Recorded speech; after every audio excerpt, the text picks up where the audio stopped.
Drew's still working. Sorry. Guy from Last Dance. Shrug. Just me. Let some people matriculate in as we go to half at 17-10. Please hit the thumbs up. We'd love that. Drew is back tomorrow, but we don't do a Tuesday show. But he'll be back in the Bay Area. He doesn't live in the Bay Area. He lives down in Los Angeles.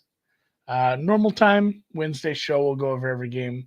Should be a fun one. There's a bunch of games I have some strong opinions on this week. This one has been some people in the Discord described it well, just like unpleasant to watch. I said it was less aesthetically pleasing than normal. Yeah, I'm a little sad about Rico. I think Rico probably gets 3 or 4 targets in the second half. Just has to catch 2. I still think it was a decent bet. If you follow the newsletter, I bet Rico Dowdle plus 135 to have 4 catches. He's been targeted. So it says 6 targets. I don't want to bullshit you guys. It was 5 targets.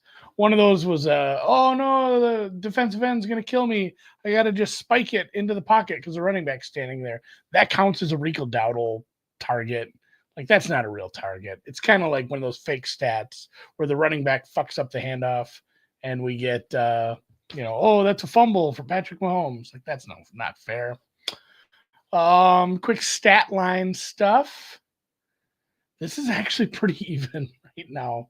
The Cowboys are doing it much differently on offense. A lot of crossing the street 100 times with people like Ryan Flournoy.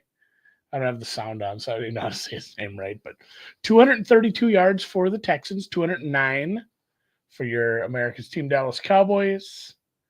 6.6 yards per play to 5.5 for the Texans, leading that. Both teams have been kind of bad on third down. There have been 4 fourth down attempts. Only one of them has been successful. Each team threw an interception early. Both of them were ugly as shit. There's been 11 accepted penalties already. It feels like Houston's the better team, but they're a mid-good team. Does that make sense? Like they're very above average, but they're not super above average. They're not going to differentiate themselves. Yeah, this is a tough one. The Dallas Cowboys will get the ball to start the second half. I just don't know if this offense continues to work. This has been a Texans team that kind of takes away some of this short stuff. Like the game plan was always Dallas is going to have to go deep to beat some of this, and they just don't have the guys to do that. I don't know if you can rely on Mingo to try and integrate himself this quickly. The run game's certainly not working very well with Dowdle either. It's just been short stuff and tight ends over the middle, and I don't know. It's crazy that this defense has played so well at times, giving up 209 yards to Cooper Rush. Cooper Rush pass attempt under betters are in shambles, as he had like 40 attempts on the last couple drives. He's up to 27. I mean, usually the second half in a game you're trailing is more. And he's on pace for like 60 guys. So your second half line is Cowboys. What? Cowboys as a slight underdog. Total of 21. So a full game total right around 50. What are we at here? We're at 27. So 48, a little higher than pregame.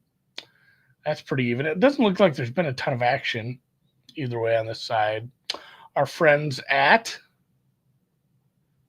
ProfitX can get you the same number. It looks like you can get Houston -8, which is the -1. You can get that at a plus number, plus 101, about $1,000 in liquidity on that right now in the live markets. I really thought the way this first couple drives went and how we looked with Mixon kind of getting what he want. I know it was a penalty and he got called back, but it's kind of a horseshit penalty that maybe didn't affect more than maybe one defender. They got the big play to Nico Collins that didn't count.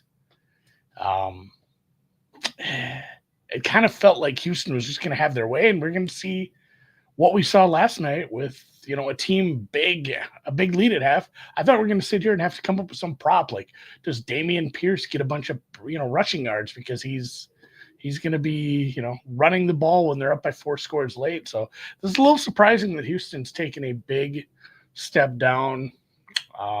This is another one. I don't want to bet the second half. This is a terrible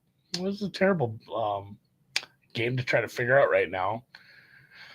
And the other issue too is, like, I do want to fade Dallas. I don't think what they're doing is sustainable because I think the Houston defense is better than this. We've seen this. They rate in the top 5 in a bunch of metrics that matter, but Houston's offense has been hammered dog shit for the better part of a month after halftime. I think they're averaging like 3 points in the second half. I'm tempted to go under here. We'll see which way this line's moving. It's steaming the other way. It looks like we're going to get this up to about 49 or at least 48.5 here soon. Maybe the market just thinks the levy has to break. Yeah, Rush ran once. Somebody brings this. Cooper Rush isn't looking at running. He ran one time on that final. And granted, that was short time. You're not looking to scramble in those spots unless you do have a clear path to get out of bounds. I can't believe CD Lamb got out of bounds in that one. Yeah, the market disagrees with what I think of this total, but I like this full game under, and clearly we're not on pace for that number. Houston is a tough pill to swallow if you want to bet them because, like I said, they were pretty fucking rough in the second half here. This is the Dallas defense, though. You would think they could just run it with Mixon. Like, I'm not sure why the game plan isn't find the good running plays and use those. Yeah, the referees will have a say in this game, especially if you get a couple deep balls. Like, the game could turn on a stupid pass interference, 60-yard gain kind of thing. Rush is over under for rushing yards. It was 2.5, says Kyle House. I guess I didn't look at that. I would have thought it'd been a little higher. I don't think they were counting on him doing kneel downs. So, all right, you know what? I'm gonna fuck it. This isn't some good teams, some good defenses that have stymied this Texans offense. We got Nico back. Even if he's not super involved, he's taking up bodies out there, taking up attention. I'm with Landon Loker here. Texans are the play. Dallas. I don't think Dallas is tanking. I'm sure McCarthy isn't. He doesn't want to get another job. That's a pain in the ass. But I'm gonna lay the half point. I'm gonna take Houston, basically -7.5, -8 here. Again, if on ProfitX you can get -8 plus 105.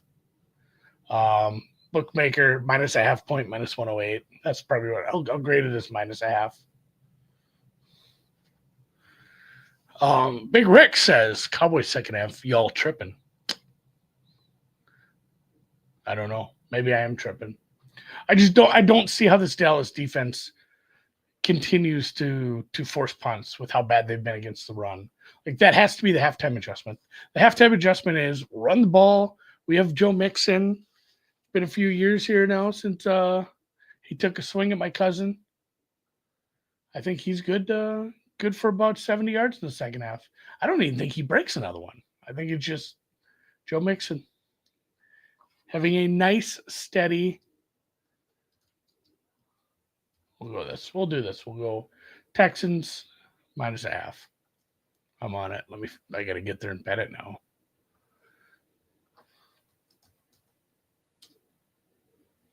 All right. That's usually where Drew fills in. Jerry does like to win. Yeah, Thanksgiving is going to be rough. Not only because it's the first time you've had to see, and don't start with this shit. I shouldn't even mention this, but it's just the first family get together after the election.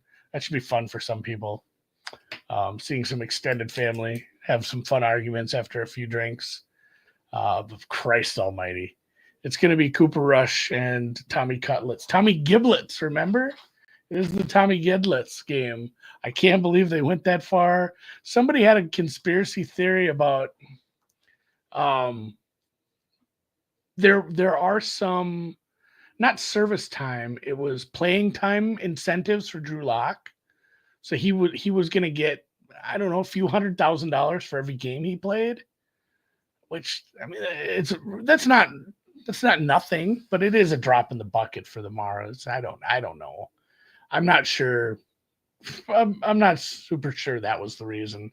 I think it's one of those where the fans were so excited about Cutlets last year when he came in. Like, if you want to tank, at least tank and give them the quarterback they want. Like, give them the guy that people had this frenzy, and oh my god, that we were covering the tailgate with Mama Giblets out there serving up all this food. I had a beautiful Italian sub for lunch. I'm probably going to go to Victoria's later this week. But I don't think it makes a difference. Like, if anyone remembers the end of the Cutlets era, he got figured out pretty quickly. So I don't think it's going to be going well. Signings, yeah, remember there was the whole controversy where his signing fee like doubled, and this pizza shop was like, we can't afford Tommy Cutlets anymore. How quickly that arc he went. I wish the Hawk Tua girl would have taken that arc and just gone away. But yeah, that was the thing. He had a win or two, and it kind of fucked him in the draft picks. You want him to lose. You want him to lose some games. It is a terribly competitive, race for this top seed. You know what I mean? The other way, top draft pick. Let's do this. F11 full. Sharing screen with my tankathon. Can I do this? There. Oh, that doesn't work at all.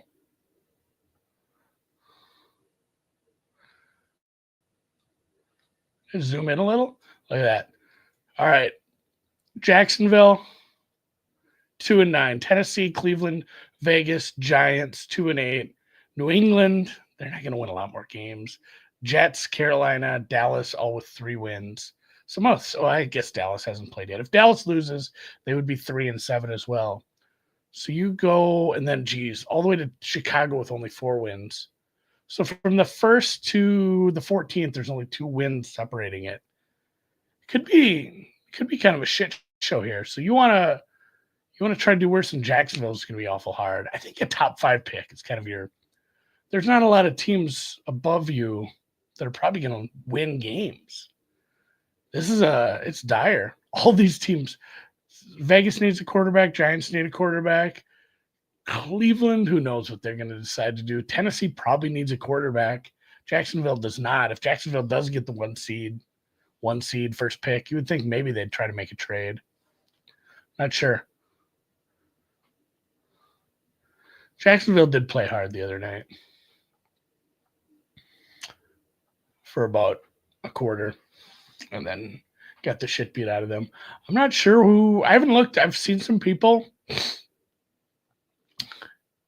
who do that sort of thing, putting together some mock drafts already. And granted, the people who really, really, really get into mock drafts, they've been doing them since the fall. Those are worthless. Those are less than worthless. The ones they do in like October, like that. I mean, you see stuff over the summer. I mean, the Campbells, Charlie, and them on Walter Football. They're doing a 25 mock draft in April. They have the final mock draft out for the draft, and then at the same time they have one ready for the next year. Like, those are just silly. I couldn't name 30 college players if you put it to me. So not going to happen for me anytime soon. I'll probably wait until about bowl season. I think probably bowl season I'll make my first mock. That first one takes like 8 hours.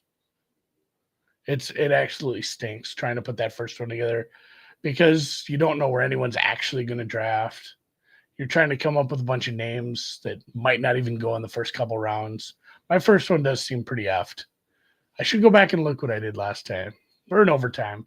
The thing about hosting solo is you can't put the overtime banner up.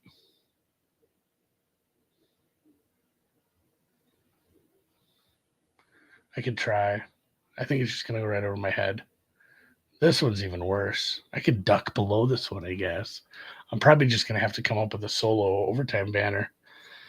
Draft betting is kind of, it's very hit or miss. If the information is good, you're gonna have a great time. Like it wasn't something that we were reading tea leaves on and getting way ahead of the market on with Trayvon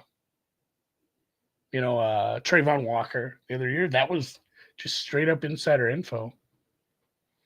That was somebody who knew somebody. Like that's it feels like that's the only way to win in the draft stuff.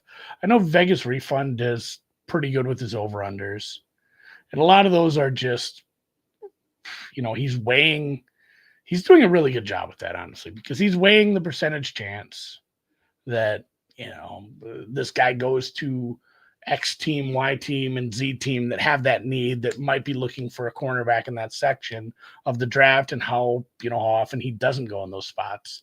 And I think there's a lot of good bets he makes because he's betting a lot of over unders at right around even money.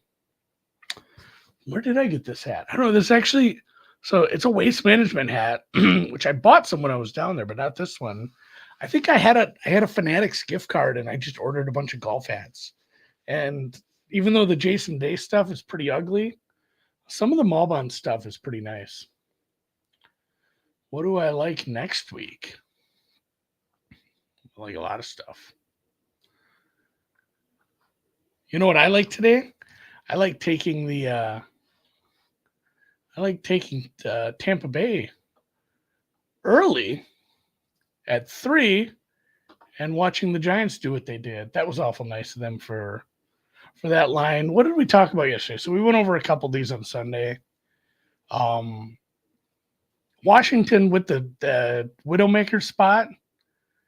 If that's under 10, I might be laying that. It's a better offense than Houston, I think. And they should be able to just score. It might just be Washington team total over at home there. So you're looking at the projected total was 45, side was 10, 22.5 plus 5. Like, can Washington score 28 on Dallas's defense? I think I might be looking at that. Baseball and hockey. What was the other one? So I like the under in Denver, Las Vegas. That had dropped a little bit already. I like the over in New England, Miami. That had opened a little higher. I kind of like, I said I like Tampa. What's the other over? Oh, the Arizona Seattle over. I don't know. Maybe I'm just misjudging, but every over I bet in the NFC West just goes horrible. Horrible.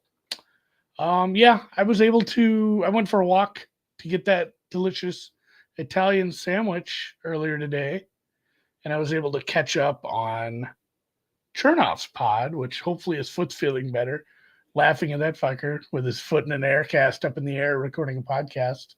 But he mentioned, it was coming, I guess. We finally had our weather game. We don't know yet, but it's looking like Thursday is looking pretty shitty. And that is the reason that his angle was he wasn't so sure the weather was actually going to be bad. And he said, maybe he's looking at the over if this adjusts too far and we don't get the wind. Because rain, yeah, cold, wind. Wind is what matters. Wind's what screws up the kicking game. It screws up throwing the ball deep. And the wind looked a little hit or miss. It did look a little hit or miss as far as if it was actually going to be meaningful wind. So the fact that that's dropped down, below 40 at a lot of places? I think I got to pull up. Yeah, 36. That's a pretty big adjustment. That look ahead was 41. So if that wind is suddenly changing direction off the lake and we're not going to get crosswinds across whatever the hell stadium it's called, Acrisure is Cincinnati. Paul Brown? I don't know what they call it anymore. But if you don't get the wins, that total should be probably around 41. Pittsburgh's going to be able to move the ball in Cleveland. Their defense looks a little quitty right now. 49ers are done. It's crazy because there were some really bad vibes about losing that game. But at the same time, like you look at their roster, you look at their coaching staff, you look at what they can put out on the field every Sunday. It's really hard to say they're done. they did have some injury. Like the Bosa thing is bad. They continue to have like Kittle, all those guys are constantly a little bit hurt, possibly missing games. Shanahan's a fucking liar when it comes to injury stuff, so you can never trust him. So they have a bad schedule. Little Popeye. I didn't forget the overtime sticker. It just goes across my head. Fine, we'll leave it up. Across my head. It's fine. Yeah, the Russ Moonball in that win could be pretty funny, all things considered. Look at that. Texans moving the ball. Was that Dell? Dell's 3? I'll stay on until someone scores. I don't feel like going home. It's been a shitty, rainy day. Been a sad, cold day. And then we had this terrible game. Who do you like to win the NFC West and the NFC South? I really, that's a good question. I'm going to put that in my notes here. I'm going to try to run actual numbers on that, run some sims tomorrow after I update my numbers and see where we're at. Because I think, I'm not going to do it for the AFC East. Buffalo is likely going to win that game, division. But some of these divisions that are up in the air, like Atlanta, Tampa, everybody in the West, even Minnesota, Detroit, I'm going to take a look at those numbers and see if there's any prices worth playing. This is about the time I start to, dilly-dally in the will they, won't they make the playoff bets to win the division. So I'll actually, I don't have good answers for that. For my entertainment, I would hope Seattle wins against Arizona in a close game, because I think that'd be fun if just everybody was 6-5 and we had a mad dash to the end. But yeah, a bunch of people, smart people, bet Tampa at 3 or 4 to 1 today. I think, God, everybody, it is truly Cutlets week, because Giorgio Migliaccio here is telling me about it, and I'm about to mention Anthony DeBundo. It is just, it's Italian Pride Week, I guess, guys. But yeah, DeBundo and some other people had mentioned that too. It's probably a good bet. Tampa Bay, probably 60-40, I think, gets Evans back this week. Should get a win against the Giants. It would be funny if Cutlets wins some games and they end up drafting like 12th. It's going to be very annoying for Giants fans it's a lot of fun being in, the Meadowlands and being drunk and they win the game, but then suddenly it's April and all the quarterbacks are off the board and you're starting Drew Lock for the 25 season. See what's fucking funny then. Kind of like the Rams at the number. Yeah, the Rams, little hit or miss sometimes. They obviously got the one win last week. I kind of like them again this week. Again, agreeing with some other people I know, I do like the Colts this week a little bit at the number. I don't know that they've been adjusted up enough. That offense looked a lot different than what we saw when, Anthony Richardson was kind of scuffling there. Look at this. Nico Collins down to the 10. Maybe I'm behind. So this is, of all the streaming services I have, this is the one game a week I can't watch because I don't have cable. I don't have the ones that were on ESPN Plus. It was awesome. I can just pull it up, but I'm on Stream East, baby. It is illegal downloading night for me on Kazaa, LimeWire. Oh, yeah. I know I do this all the time. I look at a price and I'm like, is it really that feasible? And then 2 weeks later, when it's half that price, you get pissed. And you still like it at this price? Don't let that deter you. Meth streams. Is there a loyalty factor? Is it like Chevy Ford? You go to your normal one. I don't know. I've had good luck with Stream East. I don't know. Maybe everyone has their loyalty to their own illegal streaming service. LimeWire did melt. LimeWire, I downloaded and burnt so many CDs. Somebody mentioned this on the we were talking just on the timeline about something. I was like the first kid in my class, and if you guys are younger, you're not going to get this, but you didn't used to be able to just like burn a CD. You had to, before computers had that capability, which they don't anymore. Computers don't even have CD-ROM drives, but you had to buy an external CD burner, like something that plugged into your computer. I was the first person to get one of those, like in our whole school. So it was kind of a big fucking deal. I was burning a lot of CDs. That made you popular with the ladies. And you needed LimeWire for that. Using Windows Media Player to rip other people's CDs on there. Can you get thoughts on Beyonce halftime show on Christmas? I'm probably gonna miss that. Man, you know what sucks about having kids in a family is Christmas and Thanksgiving games. There's kind of some expectations uh, about doing stuff with your family during those games, which is awful tough at times. I used to be a Crack Streams guy. Streamies did have some issues at the beginning of the season. They upgraded their servers. So Streamies has been just to cat's pajamas for the last, I don't know, half month. Half month? That's not a unit of time anyone uses, I don't think. I wish someone would score. Now I am kind of wanting to go home and have a drink. All right, big third down here. Honestly, I wouldn't mind if this game just ended 20-10. Let's just call it a field goal, maybe kick it on third. Yeah. Crack Streams was like the first one I ever tried. Incomplete. All right. I don't know. Meth Streams is good. Don't go changing. What is the Black Friday game? Last year it was like Miami at the Jets. Was it kind of a bad one? So Thanksgiving, yeah, Bears at Detroit. They should be what? 10-point dogs. Giants at Dallas. We already talked about that. It's terrible. Miami at Green Bay. I don't know if Miami gets the offense trucking again. That could be sort of fun, but we saw what Miami did in a cold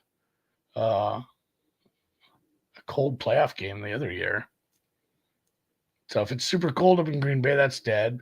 Raiders Chiefs at Arrowhead. So again, you're talking a double-digit favorite on yeah. Field goal's good, 20-10.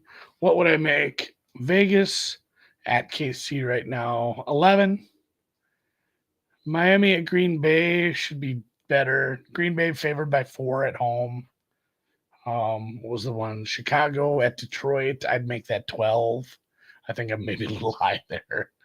That's oof. The Raiders, yeah, they're not fun to watch when you're betting against them. Suddenly figure things out. And I don't know, that was something that Chernoff touched on. Maybe last point before I go here. Maybe he just hadn't had a chance to watch a lot of that game yet because he was in the damn hospital. I shouldn't laugh.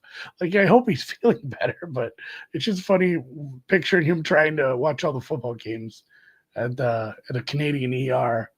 But he mentioned, like, they talked about running the ball and then they didn't run the ball. They barely ran the ball. A lot of that was the Raiders losing their first 2 running backs. I mean, both White and Madison were injured for parts of the game. Left them with, I don't even know, like, who's the Raiders?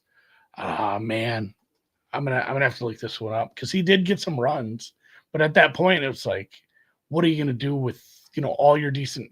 They're not even decent running backs. Amir Abdullah was your third running back there. He got a little bit of play. He does get carries either way, but yeah, I don't know what the plan is if those guys are hurt. So something to watch going forward this week because if the Raiders are just going to have to sell out and run the ball, or it can't run the ball again. It was kind of just like what Adam said. This is a nasty pass rush to try to pull that kind of game out of your ass with. So might be Denver lucking into another spot where some injuries on the other side of the ball put them in a huge advantageous spot. So, guys, all right. Well, my Texans are covering the number right now. We'll see what Dallas brings on the second drive. Hopefully it is Rico Dowdle.